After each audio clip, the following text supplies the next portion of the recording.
Hey family, this is Dewey Smith. You want to see the exclusive? Check out Tallboy, the tallest man on radio. The Tallboy Experience. This is the Tallboy Experience. We're live at Douglas High School.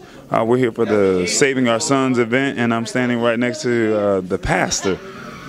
He does big things in the community on the east side, as they say. Pastor Dewey Smith from Greatest Travelers Rest, House of Hope. How you doing today? I'm doing great, my friend. How are you, sir? Hey, I'm blessed and highly favored. Let me ask you, Saving Our Sons, why did you decide to join or be a part of it? Well, 72% of the kids in our communities are raised in homes where there's no male presence. And one of the things I'm discovering is that it is through fatherhood that identity is normally given and ascertained. From the biblical times to this time, often a son's very nature and who he was spoken into by his father. So if the fathers are absent, then kids can live lives never knowing who they are, what their purpose is. And so I think part of my responsibility is I'm challenged by this because I want to help to fill in the gaps and help fathers to bridge those gaps between their children, because I think it's important that fathers and sons are together and that sons have examples and some mentors to help them to chart a path through life. And so if we can get sons together, the whole community can be together. Well, Phaedra Parks is putting this event on. What are your thoughts of her doing this? Well, Phaedra is, I've known Phaedra 20 years or so. Phaedra is very serious about the community. She's serious about family. She has 2 sons herself. And so along with that, sometimes when you have kids, it makes you more sensitive to their needs. And so she's a positive person and wants to have a positive impact. So thank God she's using her influence to bring some attention to this initiative. Well, speaking of community, the internet has blown up over your celebration that you do every year. Can you talk about how social media has changed or your thoughts on this event? Well, we've done this for about 7 years, and what social media does, it makes everybody instant journalists, I guess. Sometimes without verification, and sometimes without the rules of journalism. And so, we've been a ministry that's been dedicated to bringing generations together.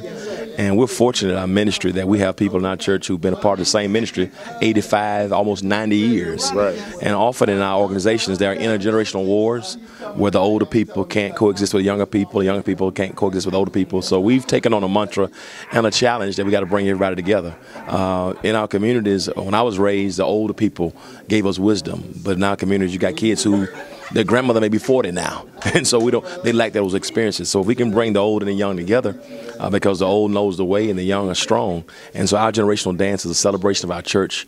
We do it for about maybe 30 minutes annually on our church anniversary, just to have fun, just to celebrate life, and just to let us know that God is everywhere, not just in the sanctuary, and also to help us to realize that it's not about living one way on Sunday and another on Monday. Right. And, A.W. Tozer says it's not what a person does that determines if their work is secular or sacred, but it's the motive and the reason behind it.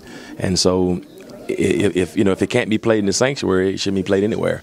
We do weddings and we play love music, Always and Forever, Luther Vandross, et cetera, Jodeci. And so we want to teach our kids the appropriate way to listen to music. Because if it's misogynistic, if it's violent, if it's profane, if it's vulgar, if it objectifies women, then that's something you ought to avoid. So how do we let them know that you can be live in this world and not be separated to the extent where you can't enjoy life? Okay. So that's what it's all about, and hopefully people on social media will get the full context rather than a few clips. Watch the whole video instead of the clip. Absolutely, because it's easy to form an opinion off something that you don't know, and so any text without a context is a pretext. So we're just about bringing community together. It's all about love, all about kindness, all about the uplifting of each other, and positive energy. So that's what we're about. All right, so the holiday season is here. What thoughts do you would like to pass on to the people that are watching this video that may be lost or that are looking to find their way? Well, that's a great question. This is the time of year where more suicides are committed. This is the time of year where depression sets in. It's interesting that a time that we should be more celebratory, Thanksgiving and Christmas, that celebrates the birth of Jesus, that people find themselves struggling because of the loss of loved ones, because of lack of relationships or lack of resources. And my contention is simple. The fact that you're alive, the fact that families are doing well, you may not have everything you want, but the fact that there's possibility. And so don't look at the glass as being half empty. Look at it as being half full, because as long as there's life, you made it through all the challenges, all the difficulties with the end of the year, and every new year brings new possibilities. So don't worry about what you lost. Thank God about what you have left. And so enjoy life. Enjoy it.